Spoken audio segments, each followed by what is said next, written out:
Hello friends, welcome to వంటిల్లు వైద్యశాల channel. ఈరోజు తలలో వేడి తగ్గేందుకు నిమ్మరసం చిట్కా తెలుసుకుందాం. ఆముదంలో కొద్ది కొద్దిగా నిమ్మరసం కలుపుతూ నూరి పూర్తిగా కలిసిపోయాక ఆ ఆముదాన్ని తలకు మర్దన చేస్తే తలలో వేడి తగ్గి చలువని కలిగిస్తుంది. కళ్ళు మంటలు, తలనొప్పి, ఫిట్స్, తల తిరుగుడు వంటి వ్యాధులు తగ్గుతాయి. పళ్ళలోంచి నెత్తురు కారుతుంటే నిమ్మరసం తాగండి. పళ్ళలోంచి నెత్తురు కారడానికి అనేక కారణాలు ఉన్నాయి.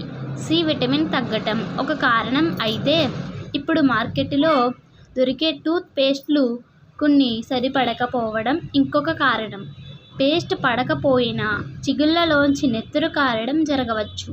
నిమ్మరసాన్ని తాగితే పళ్ళలోంచి నెత్తురు కారడం, చిగుళ్ళు మెత్తపడడం, వాయటం తగ్గుతాయి. Bye friends.